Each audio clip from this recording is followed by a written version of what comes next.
میرا موضوع یہ ہے کہ عثمان غنی کیسے خلیفہ بنے ہیں۔ حضرت عمر فاروق کا بھی خلیفہ ہیں۔ اللہ سے دعا کرتے ہیں اللہ شہادت کی موت عطا کرنا، اپنے نبی کے شہر میں عطا کرنا۔ مصلی رسول ہے، مسجد نبوی ہے، صبح کی نماز کا ٹائم ہے۔ ابو لولو فیروز اس کا نام ہے، ابو لولو اس کی کنیت ہے۔ حضرت مغیرہ بن شعبہ رضی اللہ عنہ کا یہ غلام ہے۔ اس نے پوری رات خنجر زہر کے اندر رکھ دیا اور یہ کہا کہ میں نے حضرت عمر فاروق کو شہید کرنا ہے، ختم کرنا ہے۔ صبح کی نماز میں یہ آگے آیا، خنجر حضرت عمر فاروق رضی اللہ تعالیٰ عنہ کو کمر اور پیٹ میں کافی وار کیے اور اس پہ یہ گر جاتے ہیں۔ حضرت عمر فاروق نے پیچھے کھڑے تھے حضرت عبدالرحمن بن عوف رضی اللہ عنہ، ان کا ہاتھ یوں پکڑا اور آگے کیا اور آ کے اپنی نماز مکمل کرو۔ یہ رہی ہوئی نماز گویا یہ ایسی کائنات کی پہلی وہ نماز تھی جس میں ایک نماز کو دو اماموں نے مکمل کیا، ابتدا عمر فاروق نے کیا اور انتہا عبدالرحمن بن عوف نے کیا۔ تو یہاں پہ جب یہ نظام چلتا ہے تو اب جب وہ وار کر چکا تھا، اب مغیرہ بن شعبہ کا جو غلام ہے، یہ صحابی رسول ہے، اس کا غلام ہے ابو لولو فیروز، اس نے چاہا کہ اب میں بچنا چاہوں اور نکلنا چاہوں، میرا کام تو ہو چکا ہے۔ صحابہ کرام نے اس انداز سے بہترین صف بندی کی ہے کہ اسے نماز بھی مکمل کیا، اس شخص کو نکلنے نہیں دیا، اور اس نے دیکھا کہ نکلنے کا چارہ نہیں ہے، ابھی انہوں نے سلام پھیرا، مجھے چھوڑنا نہیں ہے، تو جس خنجر سے عمر فاروق کو انہوں نے شہید کیا تھا اسی خنجر سے خود کو بھی مار ڈالا۔ اس پر حضرت عمر فاروق رضی اللہ تعالیٰ عنہ کو اٹھا کے گھر میں لے جایا جاتا ہے۔ عمر فاروق کو بخاری شریف کی حدیث ہے، میں آپ کے سامنے یہ رکھوں گا ابھی۔ حضرت عمر فاروق رضی اللہ عنہ کی حالت ایسی ہے، ان کو دودھ پلائے جاتے آنتوں سے باہر نکل آتا ہے۔ عمر فاروق نے یہ عالم دیکھا ہے، وہ آپ کو حدیث یاد ہے نا، میں نے پہلے دن کہی تھی کہ احد پہاڑ پہ نبی علیہ السلام، ابو بکر، عمر اور عثمان کھڑے تھے، تو نبی علیہ السلام نے کیا فرمایا تھا؟ اے احد ہلتا کیوں ہے؟ تیرے اوپر ایک نبی ہے، ایک صدیق ہے اور دو شہید ہیں، دو شہیدوں میں پہلا عمر تھا، دوسرا عثمان تھے۔ تو حضرت عمر فاروق جاتے ہیں، 2 دن کا باہر نکلتا ہے، تو محسوس کر لیا کہ اب اللہ کو جان دینی ہے۔ تو اس پر ان کو یہ بہت بڑی حدیث ہے، یہ بھی حضرت عثمان کے فضائل کے چیپٹر میں ہے، بخاری شریف کتاب المناقب جلد اول باب فضائل عثمان رضی اللہ تعالیٰ عنہ۔ یہاں پہ ایک لمبی حدیث ہے، اس کا حصہ میں بالکل حدیث کا آخری حصہ آپ کے سامنے مختصر انداز سے پڑھ رہا ہوں۔ یہاں پہ لوگوں نے جب دیکھا حضرت عمر کی یہ حالت ہے تو فقالوا اوصی یا امیر المؤمنین، انہوں نے کہا اے عمر فاروق، مناسب بات یہ ہے کہ آپ ہمیں وصیت کر دیں کہ اب آپ کے بعد ہمارا خلیفہ کون ہوگا۔ تو حضرت عمر فاروق رضی اللہ تعالیٰ عنہ بھی مان چکے ہیں، اب حالت بالکل ایسی ہے کہ اب میں اللہ کو جان دینے کے بالکل قریب ہو چکا ہوں۔ تو قالا، حضرت عمر نے فرمایا ہے، ما آجد احق بهذا الامر من هؤلاء النفر او الرهط، یہ میں چند ایک احباب کا نام لے رہا ہوں، ان سے بڑھ کے مجھ عمر کی نگاہ میں کوئی بہتر نہیں ہے کہ تم اسے خلیفہ بناؤ۔ 6 افراد کا نام لیا جاتا ہے اور ارشاد فرمایا کہ میں عمر جن 6 افراد کا نام لے رہا ہوں یہ وہ ہیں کہ الذین توفی رسول اللہ صلی اللہ علیہ وسلم وہو عن راض، کہ جب اللہ کے نبی علیہ الصلوۃ والسلام اللہ کو جان دینے لگے تھے نا، ان 6 افراد سے میں اس بات کا گواہ ہوں کہ راضی تھے۔ جس سے اللہ کا رسول راضی ہے نا، خدا کی قسم اس سے اللہ راضی ہے۔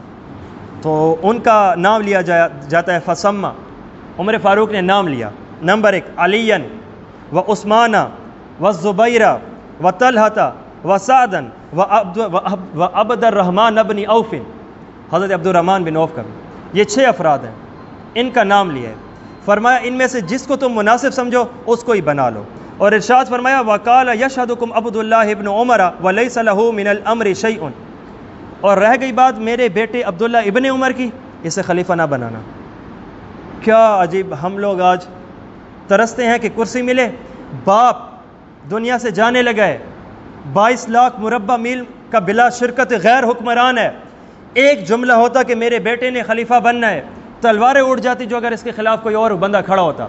اس نے حضرت عمر فاروق نے اپنے علاوہ 6 افراد کا نام لیا، اپنے بیٹے کو علیحدہ رکھا، وَلَيْسَ لَهُ مِنَ الْأَمْرِ شَيْءٍ، اس نے خلیفہ نہیں بننا، اور ارشاد فرمایا کہ ہاں یہ تھوڑا سا تمہارا معاون رہے گا۔ اور صحابہ کہتے ہیں عمر نے جس انداز سے کہا نا، کَهَيْئَةِ التَّعْزِیَةِ، حضرت عبداللہ ابن عمر کا دل رکھنے کے لیے کہا کہ خلیفہ تو نہیں بنے گا ہاں، لیکن اسے تھوڑے اپنے معاملات میں باقی رکھنا ساتھ۔ کیا بات تھی یار ان کی، ان کا سینہ کتنا صاف ہے، نہیں چاہیے ان کو کرسی، یہ آسمان میں مشہور ہونا چاہتے ہیں زمین میں نہیں، یہ اللہ سے لینا چاہتے ہیں مخلوق سے نہیں۔ ان کے سینے کی اور صفائی میں تمہیں کیا دوں، ایک جملہ تھا بیٹے کی نسل تو بن جاتی، لیکن انہوں نے فرمایا واضح طور پہ او بھائی اس کو نہیں بنانا۔ کیا بات ہے۔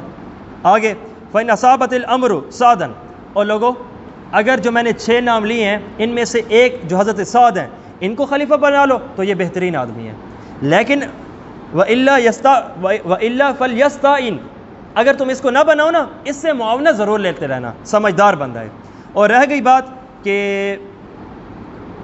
فَإِنِّي لَمْ أَعْزِلْهُ مِنْ عَجْزٍ وَلَا خِيَانَةٍ، کہ یہ تمہیں پتہ ہو میں نے اپنی خلافت کے دور میں حضرت سعد کو ایک جگہ گورنر بنایا تھا اور دوبارہ ہٹا دیا تھا، تمہارے ذہن میں یہ بات نہ آنے پائے کہ میں نے اس کو کسی خیانت کی وجہ سے ہٹایا تھا، وہ معاملہ کوئی اور تھا، وگرنہ یہ شخص بڑا صاف ہے۔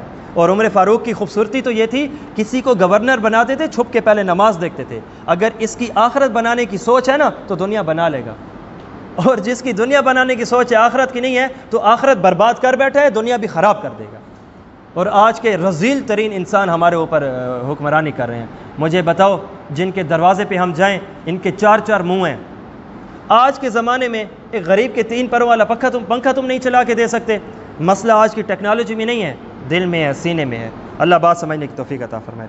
یہ آگے بھی حدیث کا حصہ ہے، مختصر یہ ہے، حضرت عمر فاروق رضی اللہ عنہ نے یہ ساری بات کی، پھر اس کے بعد وہ اللہ کو جان دے دیتے ہیں، اس کے بعد ان کا جنازہ ہوتا ہے، پھر اس کے بعد حضرت عبد الرحمن بن عوف سمیت 6 صحابہ کرام اکٹھے ہوئے، انہوں نے فرمایا کہ عمر فاروق کا حکم تھا کہ تقریباً 3 دنوں میں تم نے اپنے نظام کو پورا کرنا ہے، جس کو خلیفہ بناؤ جلدی بنانا، دیر نہ کرنا، قوم کو بغیر خلیفہ کے نہیں رہنا، یتیم نہ رکھنا ان کو۔ حضرت عبد الرحمن بن عوف ان 6 میں سے اٹھتے ہیں، اور آپ کو پتہ ہے یہ 6 افراد کون ہیں؟ یہ 6 افراد وہ ہیں جسے عشرہ مبشرہ کہتے ہیں، یہ عام افراد نہیں ہیں۔ حضرت سعید بھی ان میں سے ایک ہیں۔ حضرت سعید سنن ابن ماجہ کی روایت ہے، عالم بننے کے 8ویں سال کی حدیث پاک کی کتاب ہے۔ ایک مرتبہ ایک مجلس میں یہ بیٹھے ہیں، ارشاد فرمایا، اور لوگوں تمہیں پتہ ہے ایک مجلس میں ایک بار نبی علیہ السلام نے 10 افراد کا نام یکے بعد دیگرے لے کر ارشاد فرمایا یہ سارے جنتی ہیں، اور حضرت سعید نے گنوایا کہ فرمایا ابو بکر جنتی ہے، دوسرا عمر جنتی ہے، عثمان جنتی ہے، علی جنتی ہے، سعد جنتی ہے، زبیر جنتی ہے، عبد الرحمن بن عوف جنتی ہے، عبیدہ بن جراح جنتی ہے۔ یہ 9 افراد لے کر نام چپ کر کے سننے والوں نے کہا حضرت آپ نے کہے 10 ہیں، سنائے 9 ہیں۔ سعید بتانے والے تھے 10واں کون ہے؟ انہوں نے نگاہوں کو جھکا کے کہا کہ 10واں میں ہوں۔ اپنی یعنی وہ کسر نفسی کر رہے تھے کہ چلو اگر انہوں نے نہ پوچھا تو میں اپنا نہیں بتاؤں گا۔ تو یہ وہ 10 افراد میں سے 6 افراد کا لشکر ہے۔ حضرت سعید تو پہلے ہی شہید ہو چکے ہیں۔ تو یہاں پہ حضرت عبد الرحمن بن عوف نے فرمایا اجعلوا امرکم الی ثلاثۃ منکم، کہ تم اس طرح کرو، عمر فاروق نے جو 6 نام لیے ہیں نا، تم میں سے ہر ایک بندہ اپنا ایک دوسرے بندے 6 میں سے اس کو امیر بنا کے خود پیچھے ہو جائے، تو گویا 6 کی بات 3 میں ہو جائے گی۔ کیا حساب بنایا، کیا زبردست نظام بنایا، جو 6 کی بات ہے نا اب وہ 3 میں آ جائے۔ تو ہر ایک 6 میں سے ہر ایک نے اپنا مسئلہ دوسرے کو دے دیا۔ تو فقال زبیر قد جعلت امری الی علی، حضرت زبیر نے کہا کہ میں اپنا معاملہ علی پر چھوڑتا ہوں، جو علی کہے گا مجھے منظور ہے رضی اللہ عنہ۔ اس پر فقال طلحہ، حضرت طلحہ نے کہا قد جعلت امری الی عثمان، میں اپنا معاملہ عثمان کے ہاتھ میں دیتا ہوں، یہ جس کو خلیفہ چن لے میں راضی ہوں، مجھے کوئی وہ نہیں ہے۔ وقال سعد، حضرت سعد نے فرمایا قد جعلت امری الی عبد الرحمن ابن عوف، الی عبد الرحمن ابن عوف، کہ میں عبد الرحمن بن عوف کو اپنا معاملہ دیتا ہوں، وہ جانے اور اس کا کام جانے۔ اب 6 افراد تھے، یہ کم ہو کے 3 بن جاتے ہیں۔ نمبر 1 عثمان، نمبر 2 علی، نمبر 3 عبد الرحمن بن عوف۔ اب حضرت عبد الرحمن بن عوف رضی اللہ عنہ نے فرمایا کہ اے علی عثمان، میرے سمیت اب ہم 3 ہو چکے ہیں، 6 سے 3 پہ بات آ چکی ہے، اور ہم 3 کے بارے میں باقی 3 کہہ رہے ہیں کہ جو تم نے کہا وہ پوری بات، تو اس پر میں عبد الرحمن بھی اپنا حق چھوڑتا ہوں، مجھے بھی کرسی نہیں چاہیے۔ حضرت عبد الرحمن بن عوف رضی اللہ عنہ نے فرمایا کہ اور فرمایا کہ میں اب تم دونوں کا اگر مناسب سمجھو تو فیصلہ کر لوں، خلیفہ تم نے بننا ہے۔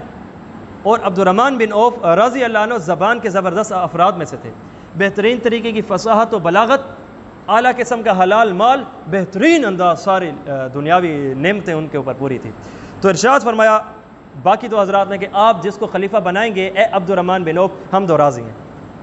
تو عبد الرحمن رضی اللہ عنہ نے فرمایا ایکما تبرأ من ھذا الامر فنجعل الیہ، اے علی و عثمان، حضرت عبد الرحمن بن عوف نے بڑا عجیب معاملہ کھیلا، فرمایا اے علی و عثمان، میں تم میں سے خلیفہ اس شخص کو بناؤں گا جو یہ کہے گا کہ مجھے خلیفہ نہیں بننا۔ کیا انداز چلایا! اب وہ اگر بول پڑیں کہ مجھے نہیں چاہیے تو ان کے اوپر کرسی آتی ہے، اور اگر وہ کہیں کہ مجھے چاہیے پھر تو ملنی ہی ان کو ہے۔ تو انہوں نے اس انداز سے بات چلائی نا، تو آگے جن سے پالا پڑا ہے وہ بھی تو علی جیسے ہیں نا، وہ بھی تو حضرت عثمان جیسے ہیں، تو آگے انہوں نے فسکت الشیخان، تو وہ افراد دونوں خاموش ہو گئے، ہونا لیندے ہی نہیں۔ اب اگر بات تو یہی ہوتی ہے نا کہ بھائی مجھے نہیں چاہیے، تم نے میرے بولنے والے جواب کو ہی خلافت کے ملنے کی نشانی قرار دے دیا ہے، اب ہم کیا بولیں؟ تو اس کے اوپر وہ تو دونوں چپ کر گئے۔ تو حضرت عبد الرحمن بن عوف نے فاخذ بیدی احدہما، حضرت علی المرتضیٰ کا ہاتھ پکڑا اور ارشاد فرمایا، فقال، عبد الرحمن نے علی کو کہا، اب باقی جو تین تھے نا ان کو فرما دیا کہ تم علیحدہ ہو جاؤ، اور رہ گئی بات حضرت عثمان و علی، حضرت عثمان سے علی کو علیحدہ کر دیا۔ علیحدہ جا کے حضرت حضرت عبد الرحمن بن عوف نے ان کا ہاتھ پکڑا علی کا، قرابتم میں رسول اللہ صلی اللہ علیہ وسلم، کہ علی تیرے اندر ایک اچھائی یہ بھی ہے کہ تو اللہ کے نبی کا رشتہ دار ہے، دوسری والقدم فی الاسلام، یا والقدم فی الاسلام، تیرا اسلام میں پہل بھی ہے، حتیٰ کہ حضرت عثمان سے بھی پہلے ہے۔ تو ما قد علمت فاللہ علیک لئن امرتک لتعدلن، مجھے یہ بات اللہ کی قسم پتہ ہے، اگر میں تمہیں خلیفہ بنا دوں بے شک تم نے اللہ کی کتاب کے مطابق فیصلے کرنے ہیں، دو نمبری نہیں کرنے۔ اور مجھ عبد الرحمن کو تم علی کے بارے میں یہ بات بھی پتہ ہے، وَلَئِنْ أَمَّرْتُ عُثْمَانَ لَتَسْمَعَنَّ وَلَا تُطِيعَنَّ، اور اگر میں عثمان کو بنا دوں تو خدا کی قسم تم نے اس کی بات بھی ماننی ہے۔ علی نے فرمایا ایسی ہی بات ہے۔ اور پھر اس کے بعد ثم خلا بالآخر، پھر اس کو چھوڑ دیا، حضرت علی المرتضیٰ کو، علیحدہ چلے گئے عثمان کے پاس۔ عثمان کو بھی یہی بات کی کہ اے عثمان تیری بھی رشتہ داری ہے رسول اللہ سے، اے عثمان تو بھی ابتدائی اسلام میں سے ہے، تو کیا خیال ہے کہ اگر میں تجھے خلیفہ بناؤں تو مجھے پورا یقین ہے تجھ پر کہ اللہ کی کتاب کے مطابق تو فیصلہ کرے گا، اللہ کے قرآن کے مطابق فیصلہ کرے گا، اور اگر میں علی کو بنا دوں مجھے اس بات پہ امید ہے کہ تو نے اپنی گردن کو جھکا کے علی المرتضیٰ پہ بیعت بھی کرنی ہے۔ کہا بالکل صحیح کہا، جو بھی نظام ہوگا مجھے یہ قبول ہے۔ فقال له مثل ذلك، یہی بات کی ہے۔ فلما اخذ المیثاق، دونوں سے عہد و پیمان لے لیا کہ اگر تمہیں خلیفہ بناؤں تو فیصلہ کرنا اللہ کے مطابق، دوسرے کو بناؤں تو اس کی اطاعت کرنا، ان سے بھی یہی۔ تو فرمایا ارفع یدک یا عثمان، اے عثمان اب تم آ جاؤ، پوری قوم انتظار میں ہے، فیصلہ کیا ہوتا ہے۔ اب چناؤ کا طریقہ یہ خوبصورت انداز تھا، یہ ووٹنگ سے ہٹ کے ہے، ذرا توجہ کریں تو چلو یہ بھی اشارے ہونے چاہیے۔ حضرت عثمان رضی اللہ عنہ کا ہاتھ اٹھایا اور فرمایا کہ میں سب سے پہلے عبد الرحمن بن عوف اس شخص کے ہاتھ پہ بیعت کرتا ہوں۔ تو فبایا لہ علی، حضرت علی بھی آگے ہوئے اور ان کے ہاتھ پہ بیعت کر لیے۔ ووالج اہل الدیار فبایعوہ، سارے کے سارے مسلمان اکٹھے ہو گئے اور ان کے ہاتھ پہ بیعت کی۔ یوں انداز سے حضرت عثمان غنی رضی اللہ تعالیٰ عنہ بہترین خلیفہ بنتے ہیں، اور خلافت کے بعد کے معاملات میں آپ کے سامنے چند ایک رکھتا ہوں، پھر اس کے بعد بات کو ختم کرتا ہوں۔ حضرت عبداللہ ابن عمر حضرت عمر کے بیٹے ہیں۔ ایک مرتبہ یہ ہوا عثمان غنی کی خلافت میں، ان کو محسوس ہوا کہ حضرت عمر کا قاتل فلاں بندہ ہے، اس کے ساتھ اس کا کنیکشن مل رہا ہے۔ ابن عمر نے اٹھ کر غصے سے اس کو قتل کر دیا، اور شواہد پورے تھے۔ حضرت عثمان کے پاس بات گئی، حضرت عثمان نے عبداللہ ابن عمر سے غصہ فرمایا کہ تمہیں کس نے کہا تھا خلیفہ میں بن چکا ہوں اور تم نے فیصلہ کر کے اس کو قتل بھی کر دیا ہے؟ کہا حضرت آپ دیکھتے نہیں ہیں عمر فاروق جیسی شخصیت کو اس نے قتل کیا تھا۔ کہا اللہ کے بندے اگر تو تھوڑی دیر صبر کر لیتا تو خدا کی قسم پتہ چل جاتا کہ اس عمر فاروق کا اصل صحیح معنوں میں قاتل کون ہے۔ غلام تو کسی قیادت کو مارنے کے قابل ہوتا نہیں ہے، یقینی طور پہ کسی قیادت نے راستہ دیا ہوگا ان کو کہ یہ آگے اور وہ قتل کرے۔ اے عبداللہ ابن عمر، اے کاش کہ تو تھوڑا سا صبر کر لیتا، اللہ رب العزت تیرے باپ کے اصلی قاتل تک عثمان کو پہنچا دیتا۔ لیکن چلو قسمت۔ اور دوسری بات، چاہے قاتل عمر کا ہو، چاہے قاتل عثمان کا ہو، چاہے قاتل علی کا ہو، خدا کی قسم ان کے تانے بانے ایک ہیں۔ میں شہادت پہ بات کروں گا آپ کو کہ قاتلین عثمان میں ایک قاتل عثمان کا وہ ہے جس کا بھائی علی المرتضیٰ کا قاتل ہے، پتہ ہے؟ عبد الرحمن بن ملجم علی المرتضیٰ کا قاتل ہے، اور خالد بن ملجم عثمان کا قاتل ہے۔ ڈومے بھرائی وے ہکے گھر دے وے ڈومے دماد رسول دے قتل دے فیصلے تھے۔ ہم کہتے ہیں کہ آپس میں ان کی نہیں بنتی تھی، کیا آپس میں نہیں بنتی تھی؟ ان کے دشمن کی آپس میں بنتی تھی، تبھی ان کو خراب کرنے کی کوشش کی ہے۔ اللہ بات سمجھنے کی توفیق عطا فرمائے۔ 14 اگست 1947 کی نسبت سے جب کبھی بھی 14 اگست آتا ہے ہم جھنڈے بھی لہراتے ہیں، گانے بھی بجاتے ہیں، اور وہ ایک سے ایک کام کر دیتے ہیں۔ میں اس دن جہاں کہیں میری بیان کی نسبت ہو تو میں یہ بات ضرور کہا کرتا ہوں کہ 14 اگست 2022 14 اگست 1947 میں بڑا فرق تھا۔ تو اسی بنیاد پہ مثال بنا کے میں بھی کہتا ہوں سیاست آج کی بھی ہے، سیاست کل کی بھی تھی۔ سیاست کل کی تھی کوئی اور تھی، سیاست آج کی ہے تو وہ اور ہے۔ کل کی سیاست عبادت تھی، آج کی سیاست بھی عبادت بن سکتی ہے، لیکن سیاستدانوں نے نظام کو خراب کر رکھا ہے۔ اللہ ان کو سمجھ دے۔ حضرت عثمان غنی خلیفہ بنتے ہیں۔ خلفائے راشدین میں یہ واحد وہ شخصیت ہیں کہ جو خلیفہ بھی بنے اور ان کی والدہ زندہ ہے، حضرت عروہ، جو نبی علیہ السلام سے ان کا نسبت بنتی ہے، اور ان کی امی جان رسول اللہ علیہ وسلم کی پھپھی بنتی ہیں، عثمان غنی کی نانی بنتی ہیں۔ تو یہ حضرت عثمان کی ایک خصوصیات میں سے ہے۔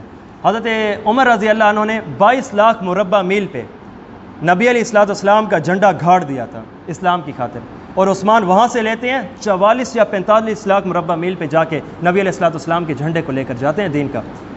ابو بکر کے دور میں تقریباً 9 یا 12 لاکھ تک آتا ہے، عمر نے 22 تک پہنچایا ہے، عثمان نے 44 تک پہنچایا ہے۔